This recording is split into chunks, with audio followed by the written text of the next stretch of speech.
Саламатсыңарбы урматтуу окуучулар. Бүгүнкү биздин сабактын темасы газдардагы токтун табияты, газ разряды жана анын түрлөрү. Бүгүнкү сабактын жүрүшүндө силер газ диэлектрикпи же өткөргүчпү деген суроого жооп аласыңар. Ошондой эле газ разряды жана анын түрлөрү жөнүндө маалыматка ээ болосуңар. Газ кадимки нормалдуу шартта электр тогун өткөрбөгүч болот. Себеби ал нейтралдуу атом молекулалардан турат. Бирок биз кандайдыр бир шарт түзө турган болсок, газ дагы электр тогун өткөрөт. Төмөнкү сүрөткө көңүл бурабыз. Бул жерде ток булагы, сезгичтүү галванометр, 2 пластинкадан турган жөнөкөй электр чынжыры берилген. Эгерде биз чынжырды туюктай турган болсок, анда чынжырда электр тогу пайда болбойт. Себеби 2 пластинканын арасында газ бар. Ал нейтралдуу атом молекулалардан турат. Демек, нейтралдуу атом молекулалар токту өткөрбөйт, электр чынжырында ток пайда болгон жок. Галванометрдин жебеси кыймылга келбеди. Биз тажрыйбанын түрүн өзгөртөбүз. 2 пластинканын арасындагы аба катмарын, мисалы ширеңкенин жалыны менен ысытабыз. Натыйжада чынжырда ток пайда болот. Аны биз галванометрдин жебесин жылганы аркылуу көрүүгө болот.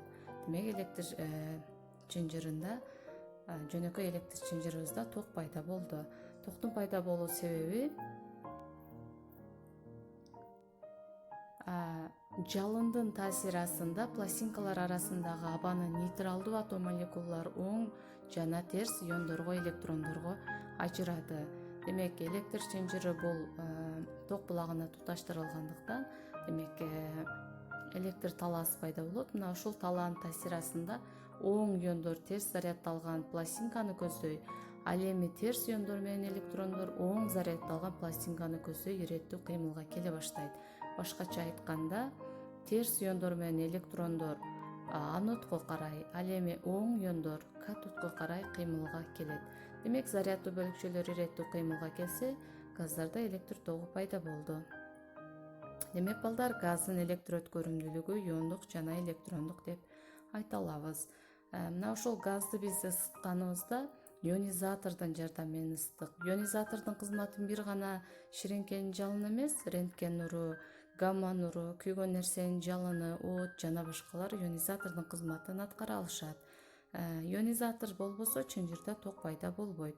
Нейтралдуу атомду дагы биз ошол ионизатордун жардамы менен ион жана электронго ажыраттык. Мына ушул учурда иондошу, кублошу жүрөт. Эгерде ионизатордун кызматын биз токтоткон болсок, анда абадагы оң иондор менен электрондор кайра биригип, нейтралдуу атом түзүп калат. Бул рекомбинация деп аталат. Газдагы ток газ разряды деп аталат. Газ разрядынын эки түрү бар: өз алдынча жана өз алдынча эмес.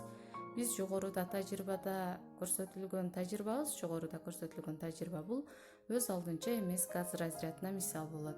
Демек, ионизатордун жардамы менен газдарда ток пайда болсо, ал өз алдынча эмес газ разряды деп аталат. Ал эми ионизаторсуз газдарда ток пайда болсо, аны биз өз алдынча газ разряды деп атайбыз. Мисалы үчүн учкун, чагылган, булар мисал боло алышат.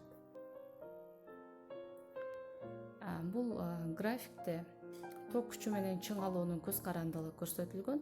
Эгерде биз чыңалууну реостаттын жардамы менен акырындап чоңойто бере турган болсок, анда ток дагы өсө берет. Бир кезде чыңалуу чоңойсо да ток чоңойбой калган учур келип чыгат. Башкача айтканда, чыңалууга көз каранды болбой калган ток пайда болот. Мындай токту биз каныгуу тогу деп атайбыз. Бул учур графикте төмөнгүчө көрүнөт. Графиктин О, Б бөлүгү чыңалууга дээрлик пропорциялаш болуп токтун өсүп жатышын, ал эми Б, С сызыгы каныгуу тогу, чыңалуу өссө да ток күчү чоңойбой каныгып калган абалын көрсөтөт. Каныгуунун себеби эмнеде?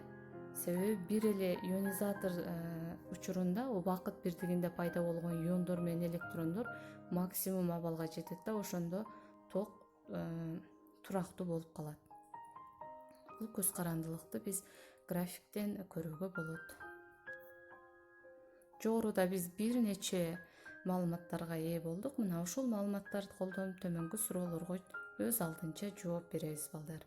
Демек, бүгүнкү сабагыбыз ушун менен жыйынтыкталат. Саламатта тургула.